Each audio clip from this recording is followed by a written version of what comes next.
दोस्तों, अगर आपको ऐसी फिल्में पसंद हैं जहां हंसती खेलती जिंदगी अचानक किसी भयानक और रहस्यमयी घटना में बदल जाए, तो the end of Oak street आपके लिए दिलचस्प और बेहतर विकल्प हो सकती है। डेविड रॉबर्ट मिचेल के डायरेक्शन में बनी यह फिल्म पिछले कुछ दिनों से लगातार चर्चा में है, लेकिन क्या वाकई ये फिल्म सभी के देखने लायक है?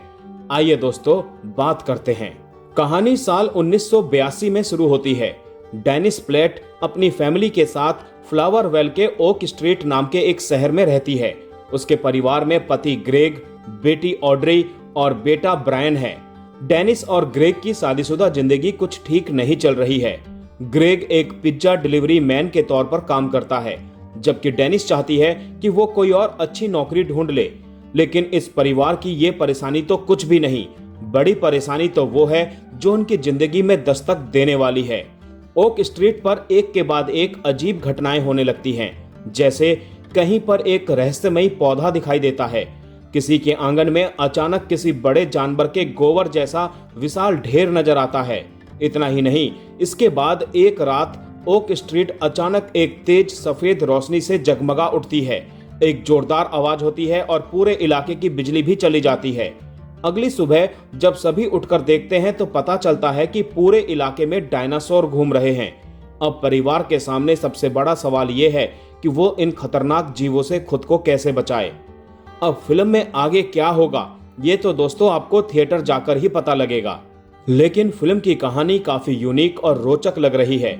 आपने इससे पहले कई फिल्मों में एलियंस को शहरों पर हमला करते हुए देखा होगा और डायनासोरों को भी अलग अलग फिल्मों में तबाही मचाते हुए देखा है, लेकिन the end of Oak Street इन सबसे काफी अलग है। ये सभी जानवर किसी जंगल या पार्क में नहीं, बल्कि ओक स्ट्रीट की सड़कों पर मंडरा रहे हैं। फिल्म की कहानी बहुत तेजी से आगे बढ़ती है, इसीलिए आप कहीं पर भी बोर तो नहीं होंगे। शुरुआत से ही फिल्म में रोमांच और रहस्यमयी चीजें होनी शुरू हो जाती हैं।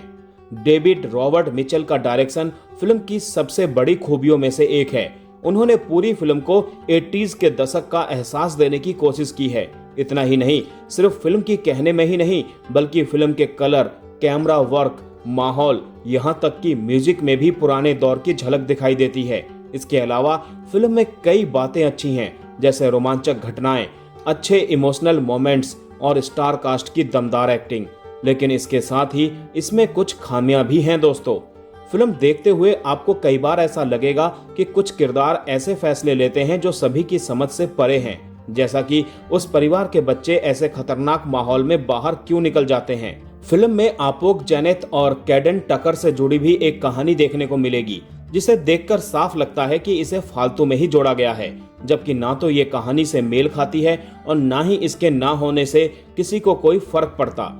फिल्म के कई जगह आपको हल्की फुल्की कॉमेडी भी देखने को मिलेगी, लेकिन कई जगह ये ओवर लगती है, जिसकी वजह से ओरिजिनल कहानी का प्रभाव थोड़ा कम पड़ जाता है।